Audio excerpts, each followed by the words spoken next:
pensionato di 72 anni di Colle Umberto, Luciano Dallava, ucciso in piazza San Giacomo di Veglia con una coltellata alla gola. Arrestato un operaio di 44 anni di Conegliano, il movente la gelosia per una donna nigeriana. L'omicida Giovanni Maria Cuccato è scoppiato in lacrime durante l'interrogatorio. Non volevo uccidere, ha detto al PM, un coltello da cucina, l'arma del delitto. Domenica di Resse in centro a Treviso, si ripete il copione di sabato, scatta la chiusura di Calmaggiore, maxi stangata per 15 ragazzi scoperti a una festa privata. Sono centinaia le famiglie trevigiane che rischiano lo sfratto con l'inizio del 2021, una volta terminata la moratoria, inquilini in allarme chiedono più garanzie.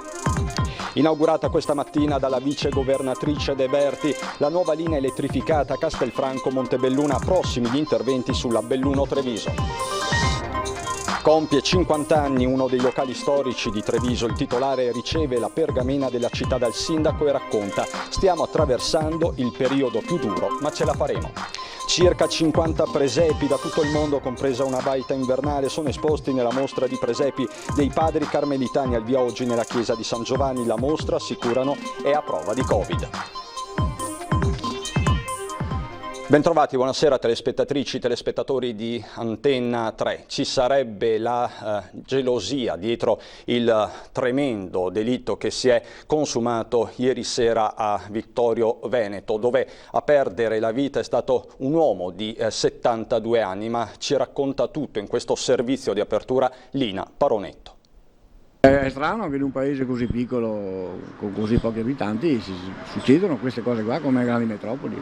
San Giacomo di Veglia, piazza Fiume. Da qualche ora è iniziata a circolare la notizia dell'omicidio che si è consumato ieri sera proprio qui, in questo parcheggio, dove un 72enne di Colle Umberto, Luciano Dallava, è stato ucciso con un colpo di coltello alla gola da un 44enne di Conegliano, Giovanni Maria Cuccato, per una questione di gelosia. Quest'ultimo, che ha raccontato di essersi fermato con l'auto dietro la chiesa per andare fino al bancomat a prelevare dei contanti, ha notato la donna con cui aveva un legame, una 39enne nigeriana, in auto con il pensionato. Ha tirato fuori lei a forza dal pick-up bianco, la rincorsa, poi i due uomini si sono affrontati. Cuccato impugnava un coltello da cucina, Dallava forse un bastone, poi il fendente che ha lasciato a terra esanime il 72enne in un lago di sangue.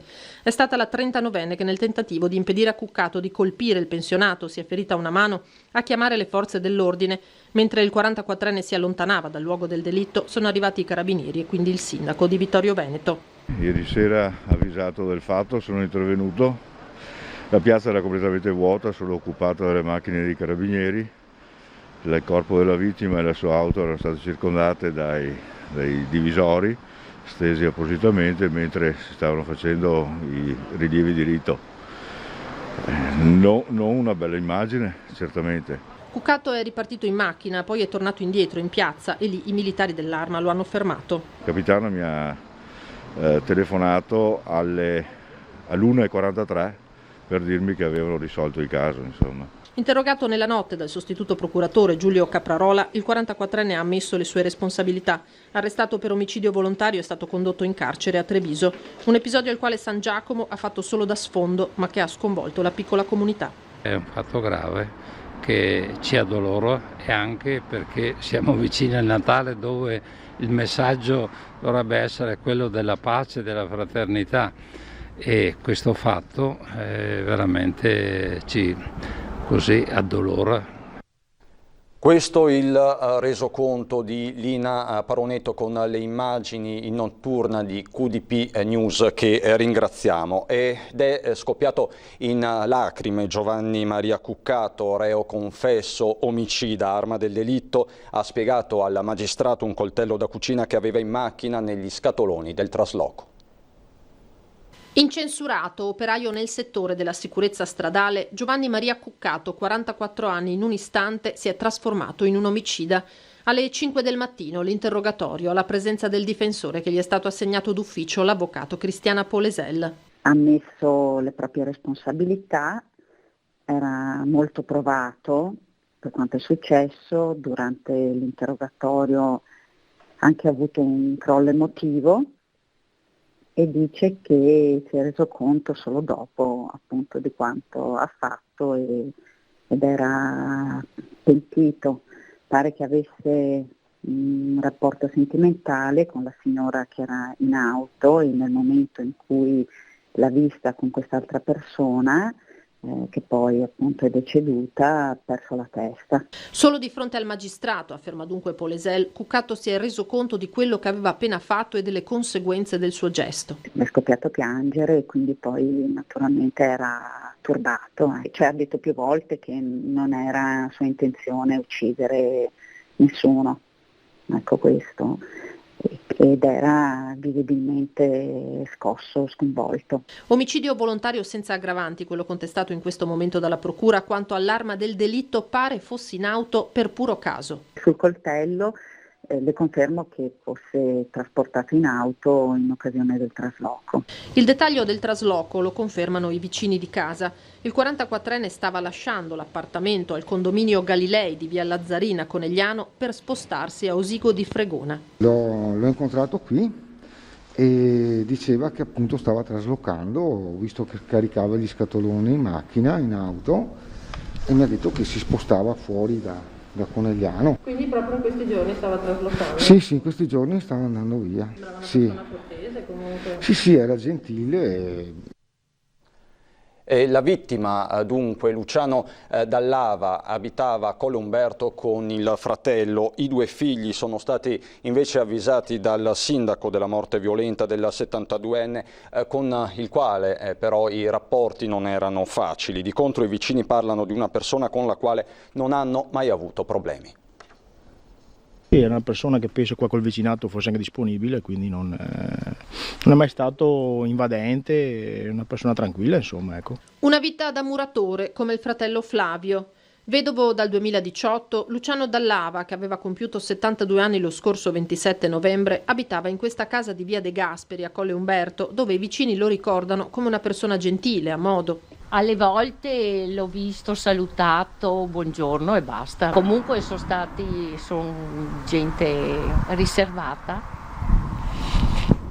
So che si chiedeva, un anno si è chiesto i fichi, sai, quelli neri, che li hanno buoni e ce li hanno dati volentieri. Ma quella della famiglia Dallava non è stata in realtà una vita facile. Nel 2011 il 72enne era stato condannato per le violenze fisiche e psicologiche denunciate dalla moglie Wanda Girardi e anche i rapporti con i figli Domenico e Federica si erano via via raffreddati. È stato il sindaco Sebastiano Coletti questa mattina presto, in accordo con i carabinieri, a informare dell'accaduto i due giovani e il loro zio, che si sono poi chiusi nel silenzio. Ho avuto i contatti con i carabinieri, i quali mi hanno dato le generalità e ho ritenuto opportuno avvisare personalmente i familiari, i figli, prima che venissero a conoscenza dalla stampa. È stato naturalmente un compito doloroso. Sì, sicuramente, basiti, attoniti, una dinamica che non ha precedenti nel nostro territorio. C'è poi la cronaca del contagio, anche oggi i numeri sono alti, parliamo di 3.277 nuovi casi di positività nelle ultime 24 ore, più di 1.000 nella sola giornata di oggi per l'esattezza, lo vedete dalla tabella 1.068 nuovi casi, 33 i decessi rispetto alla stessa ora di ieri sera. Questo quindi dopo l'exploit dei giorni scorsi, la provincia con il maggior numero di casi è Treviso, siamo a 844 nelle ultime 24 ore, un decesso. Aumentano di 12 unità i ricoveri in area non critica all'ospedale Cafoncello, un posto in più in terapia intensiva, mentre rimane invariato il numero di ricoveri negli altri ospedali della Marca trevigiani. Una situazione che rimane al limite, lo stress ospedaliero continua a rimanere elevato. Nonostante questo, anche oggi in centro a Treviso si sono ripetute le scene di ieri. Per questo alle 16:30 il centro città è stato blindato dalla polizia locale, ma a farci il punto è il comandante della polizia locale, Andrea Gallo. Abbiamo registrato anche oggi un afflusso importante in Calmaggiore, in tutto il centro, per cui abbiamo deciso di ripristinare l'esperimento che è stato effettuato ieri su disposizione del sindaco, per cui dalle 16:30 abbiamo chiuso Calmaggiore e il traffico pedonale si è decisamente alleggerito come era previsto. Ecco, quindi di fatto vuol dire che il messaggio di ieri non è stato ancora del tutto recepito? No, il messaggio di ieri, ahimè, non è stato recepito perché oggi il centro effettivamente era gremito di gente. Naturalmente persone che facevano anche acquisti, quindi un'attività che è consentita dalla normativa vigente, però obiettivamente dobbiamo dire che il centro di Treviso, come gli altri capoluoghi di provincia, è stato particolarmente frequentato sia ieri che oggi, vista anche la giornata di sole. In effetti tanti capoluoghi del Veneto sono stati presi di mira nella giornata di oggi anche per lo shopping natalizio. Disagi ci arrivano anche dalla provincia di Belluno, dove si sono registrate code verso la montagna e anche al rientro, soprattutto nella zona di Cortina. Ma rimaniamo a Treviso, dove ieri sera alle 22:30 gli uomini del comando di via Castello d'Amore, quindi gli uomini della polizia locale, sulla base di alcune segnalazioni sono intervenuti in un appartamento privato in via Cadorna, dove era in corso una festa privata. Sono stati così trovati una quindicina di ragazzi tra i 20 e i 25 anni, quasi tutti residenti fuori dal comune di Treviso. Sono stati tutti identificati e sanzionati, ciascuno con 400 euro di multa per violazione delle norme anti-Covid. Voltiamo decisamente pagina, parliamo di opere pubbliche. Quella di oggi è stata una giornata importante per i pendolari veneti e trevigiani, perché è stata inaugurata la linea elettrificata Castelfranco-Montebelluna. Credo insomma che oggi sia una giornata storica per tutti i pendolari che viaggiano su queste linee. Cominciare a vedere che questi investimenti che la Regione ha fortemente voluto cominciano a vedere la luce è assolutamente una soddisfazione. Insomma, tanto lavoro viene premiato con la felicità dei pendolari che da domani insomma viaggeranno in condizioni sicuramente migliori. Parla di una giornata storica per i pendolari veneti l'assessore regionale Elisa De Berti, scesa dopo una prima corsa inaugurale al capolinea di Bassano accanto a diversi amministratori locali della Marca. Attesa da anni, forse troppi, da oggi è finalmente realtà l'elettrificazione delle tratte Padova-Castelfranco-Montebelluna e Bassano-Campo San Piero-Padova, interventi per un totale di 30 milioni di euro. Sono finanziati da un contratto di programma tra Ministero dei Trasporti e RFI e ovviamente l'intervento era stato ben delineato dalla Regione e noi siamo stati gli esecutori finali. Finisce quindi l'epoca dei vecchi, lenti e inquinanti treni a diesel. Con i treni elettrici vedremo anche un minore impatto ambientale, perché prima con le 445 e le 668 avevamo anche i treni diesel, diciamo che l'inquinamento era elevato. Fatto il primo passo, l'elettrificazione delle linee va avanti, soprattutto nell'Alto Veneto, fra Belluno e Treviso. Rete Ferroviaria Italiana ha in programma importanti lavori di elettrificazione di tutte le linee che afferiscono al bacino bellunese e che partono da Treviso. Noi continueremo perché gli investimenti non sono finiti, sull'elettrificazione ormai è tutta finanziata, arriveremo fino a Belluno sia da Padova che da Venezia. Uno dei tanti volti della crisi economica derivante dal Covid è il rischio concreto di rimanere senza casa per centinaia di famiglie trevigiane. L'allarme degli inquilini è serio e concreto. La situazione è drammatica, era molto difficile anche prima del Covid e ora è diventata veramente drammatica. Molte famiglie, soprattutto costituite da giovani, hanno visto ridursi in maniera significativa il loro salario e quindi non sono stati più in grado di pagare non soltanto gli affitti, ma anche le spese di condominio. Sono le giovani coppie le più colpite dalla pandemia e dai suoi effetti economici. È questo uno degli aspetti più inquietanti del nuovo allarme lanciato dai sindacati degli inquilini di CGIL e Cisle-Will in vista dell'anno nuovo e del possibile riavvio delle procedure di sfratto soltanto congelate. In tanti, troppi rischiano di rimanere senza casa anche nella Marca. Mi aspetto qualche decina di sfratti, se non arriviamo alle centinaia. Difficile però avere un numero preciso, mancando un osservatorio che mette insieme inquilini, istituzioni e proprietari. Già i proprietari a loro volta travolti, l'effetto domino riguarda tutti. Nella nostra provincia i proprietari sono all'80% piccoli proprietari, quindi persone anziane o comunque persone che hanno risparmiato ed hanno comprato un altro appartamento, l'affitto del quale spesso permette loro di magari pagare il loro mutuo oppure addirittura di pagare la casa di riposo per il genitore che è il proprietario proprietario dell'immobile. Da qui le proposte dei sindacati per correre ai ripari, dal potenziamento del fondo per il sostegno agli affitti del tutto insufficiente al rilancio dell'edilizia popolare. La prima azione da fare è rimettere a posto le case popolari chiuse. In un secondo momento penseremo anche a costruirne di nuove. E a proposito di economia, questo è stato il primo fine settimana con il cashback introdotto dal governo, ovvero il rimborso del 10% delle spese effettuate con sistemi di pagamento elettronici nei negozi, una partenza accompagnata da 1000 dubbi. Al momento scettici, nel senso che è un processo lento che stiamo seguendo. Fa il suo esordio in questo fine settimana il cashback, una delle misure pensate dal governo per contrastare l'evasione fiscale, una partenza accompagnata però da molte perplessità, soprattutto tra gli addetti ai lavori. Questo è uno strumento che ha creato alcune aspettative che credo non verranno confermate. Penso a uno strumento come lotta all'evasione piuttosto che a uno strumento che offra vantaggi.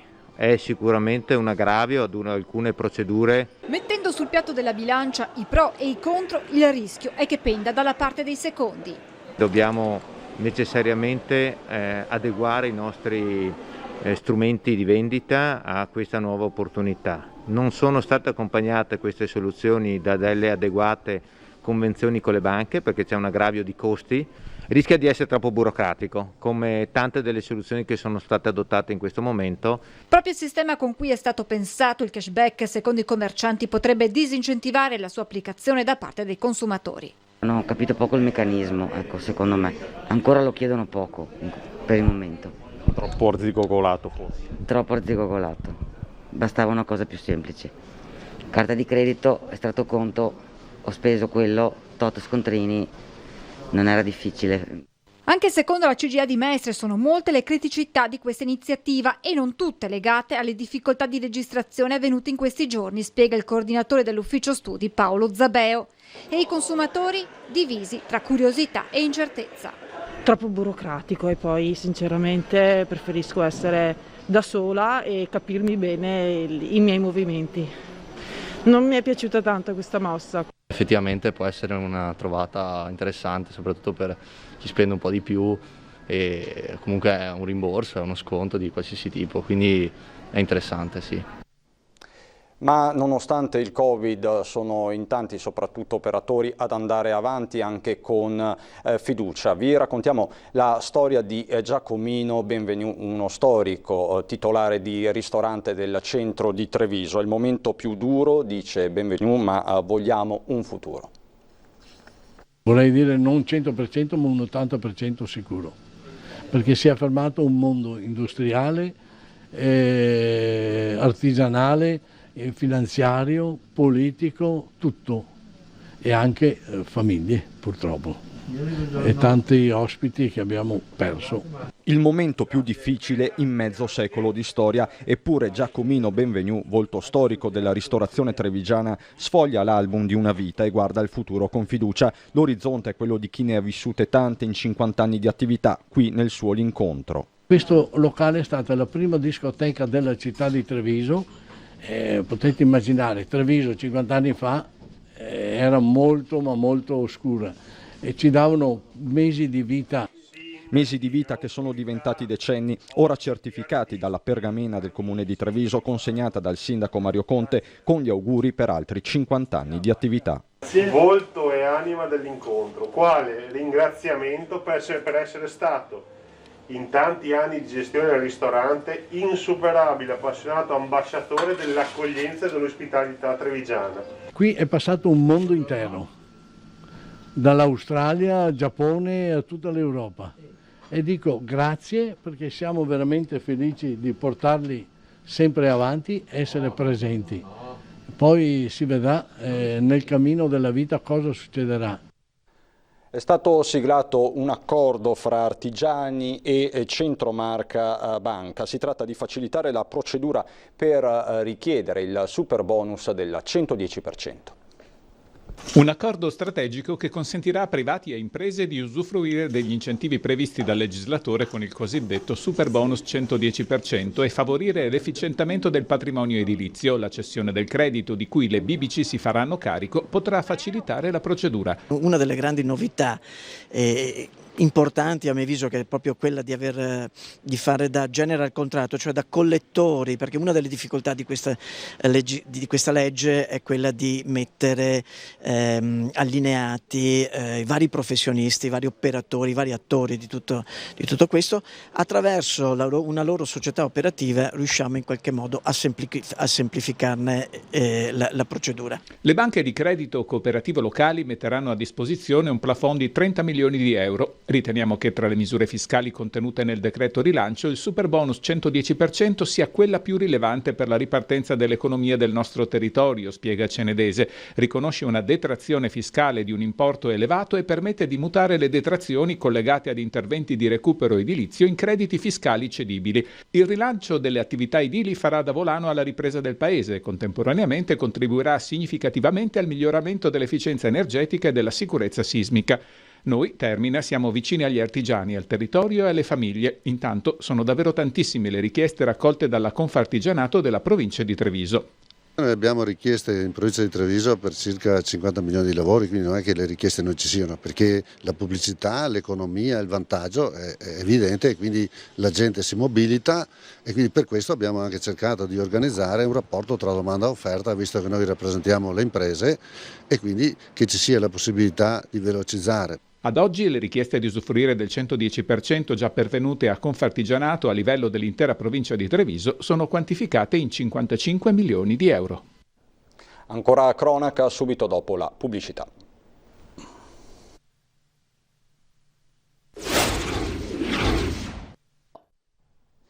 Di nuovo in studio per la cronaca, andiamo sul Grappa perché durante un'escursione questa mattina una quarantenne si è sentita male ed è stata soccorsa. L'allarme è scattato alle 10:40 circa in comune di Pieve del Grappa mentre con il suo compagno e amici stava salendo lungo il sentiero numero 151 che parte dalla valle di San Liberale. Sul posto, oltre agli uomini del soccorso alpino, anche il SUEM. La donna è stata poi trasportata in ospedale per tutti gli approfondimenti del caso. E rimaniamo in tema di escursioni e di montagna. Ci lasciamo alle spalle una settimana difficilissima per la montagna e per i soccorsi in montagna, dove resta alto il rischio valanghe. Da qui l'appello del soccorso alpino. Noi stiamo continuando a monitorare la situazione per quanto riguarda tutti i siti valanghivi. Naturalmente il bollettino anche oggi da grado 3, quindi un grado marcato, il che significa che una sciata tranquilla anche con un debole sovraccarico, quindi basta una persona che va a sovraccaricare il manto nevoso, potrebbe innescare una valanga. Alla fine è ritornato anche il sole a illuminare la montagna bellunese colpita dal maltempo, ma tanti sono i fronti che rimangono aperti da sud a nord della provincia. A restare alto è il pericolo valanghe, che nei giorni scorsi aveva raggiunto il livello 5, il massimo poche volte raggiunto nella storia recente, ma il pericolo, avverte il soccorso alpino, resta e rimarrà anche nei prossimi giorni. Ricordiamoci che il grado 2 e 3 non vuol dire che le valanghe non scendono. E le valanghe, la neve, ha un difetto, uno solo, ha un difetto soltanto, che non sa che siamo esperti e non lo chiede mai.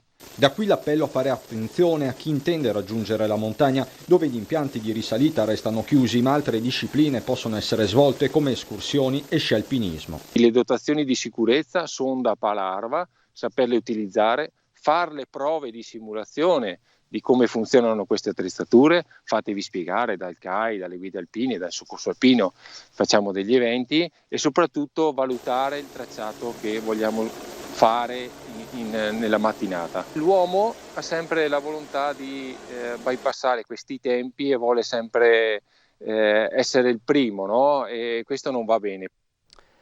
Rimaniamo nella montagna bellunese, dove ci hanno pensato i vigili del fuoco a portare foraggio a 30 capre isolate da oltre 1,5 metri di neve nella Malga La Grava, nel territorio di Zoldo Alto, nel comune di Zoldo. Questa mattina il gatto delle nevi lo vedete in azione, dei pompieri, dopo essere stato caricato di fieno, ha aperto e battuto i 4 chilometri di strada per arrivare alla Malga, che domani permetterà al proprietario di portare in un altro luogo gli animali. Nella giornata di ieri invece il foraggio è arrivato in volo con l'elicottero Drago 81, l'elicottero dei vigili del fuoco, per delle mucche isolate dalla neve alla Malga Coltrondo nella zona di Comelico Superiore. Lutto nel mondo della cultura veneta e veneziana in particolare, perché si è spenta all'età di 75 anni Doretta D'Avanzopoli, ambasciatrice della moda veneziana nel mondo, laureata in storia dell'arte, lettere e filosofia a Padova, diplomata in paleografia archivistica all'Archivio di Stato di Venezia, ha diretto anche la biblioteca del Centro Internazionale delle Arti e del Costume di Palazzo Grassi, storica e docente universitaria, già conservatrice del Museo del Merletto di Murano. Doretta D'Avanzopoli, veneziana doc, ha a lungo collaborato con le principali istituzioni culturali di tutto il Veneto. A piangerla in queste ore sono tanti suoi studenti che ne ricordano la passione e l'umanità. Ed è stato inaugurato questa mattina a Ponte Dante a Treviso il presepe del gruppo folcloristico trevigiano alla presenza del sindaco Mario Conte. Ringrazio il gruppo folcloristico per la capacità di trasmettere tradizioni, senso di appartenenza e comunità, dice il primo cittadino, che ricorda come il Totila d'Oro sia stato da poco consegnato all'anima del gruppo folcloristico Gianfranco Crespan. Torna, a proposito di presepi, la mostra dei presepi più attesa della Marca, quella dei Padri Carmelitani alla chiesa di San Giovanni, sempre a Treviso. Di carto in legno vince sicuramente l'atmosfera. Saranno visitabili in tutta sicurezza da oggi al 10 gennaio, feriali dalle 16 alle 18, festivo dalle 16 alle 19. A spiegarci questa mostra è Don Gino Busnardo. Da tanti anni amo il presepio. Un mio amico mi ha prestato le sagome di queste figure baita. Ho comprato il legno, 2 pittrici di Trento mi hanno disegnato. Io ho cercato anche la scenografia, facendo in modo che la finestrella con gli angeli qualche anno fa avesse anche il cielo notte. Le figure sono molto belle. Abbiamo ambientato baita di montagna con le cortecce.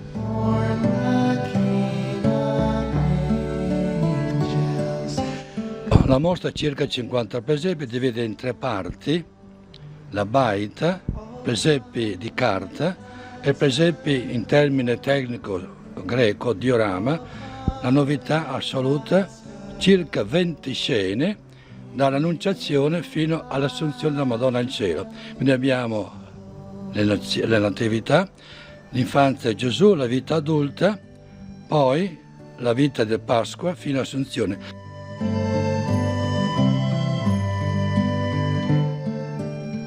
Veniamo adesso anche ai vostri presepi. Questa sera le creazioni di Riccardo Buso di Negrisia, di Ponte di Piave, Renzo Bortolotto di Strana e della famiglia Breda e Bertuoldi Bagnolo di San Pietro di Feletto.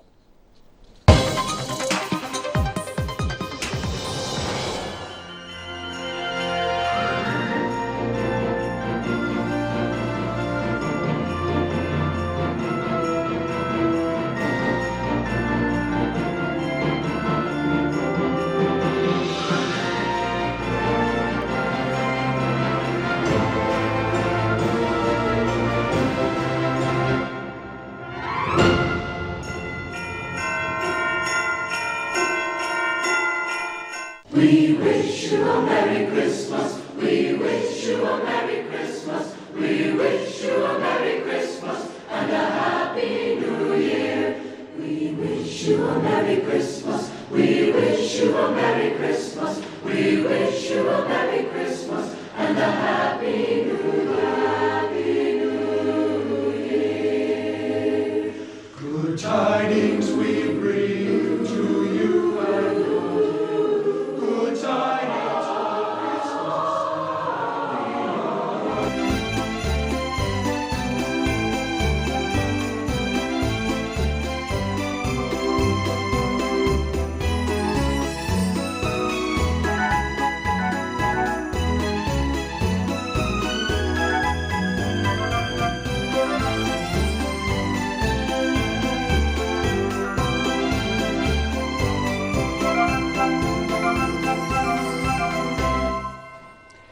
Queste quindi le vostre creazioni, ma siamo soltanto all'inizio perché la nostra rubrica, il tuo presepe, continua. Il Covid ci impedisce di venire a casa vostra, ma potete voi mandarci le vostre immagini ai numeri, quelli soliti che ormai conoscete, ma li ripetiamo: 351 17 55340, il numero WhatsApp. Potete mandarci i vostri video, vi ricordo in orizzontale, della durata di almeno 20 secondi. C'è un aggiornamento dell'ultima ora, arriva dal Primiero, dove nel pomeriggio è stata soccorsa una donna di 56 anni di Cornuda da parte degli uomini del soccorso alpino. Si è sentita male in quota appunto nella zona di San Martino, per l'appunto. È stata quindi riaccompagnata a valle da una jeep del soccorso alpino che l'ha accompagnata appunto all'ospedale di Feltre. Questo quindi l'ultimo aggiornamento per quanto ci riguarda. Vi ringrazio per l'attenzione. Adesso le previsioni del tempo. Buon proseguimento.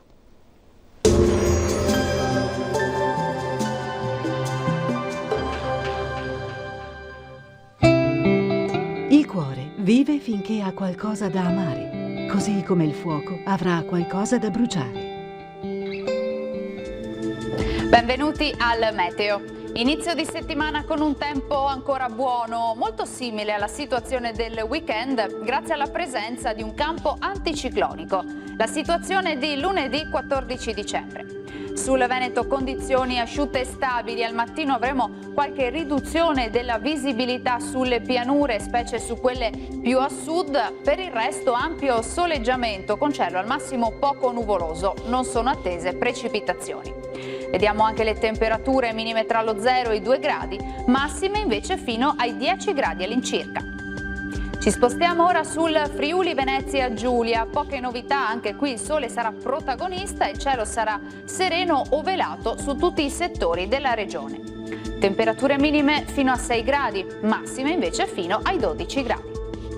Uno sguardo infine al Trentino Alto Adige, soleggiato ovunque, salvo qualche locale ma innocuo addensamento nel corso del pomeriggio. Uno sguardo infine alle temperature: minime sotto 0, massime fino ai 6-8 gradi. Dal meteo per ora è tutto, arrivederci al prossimo aggiornamento.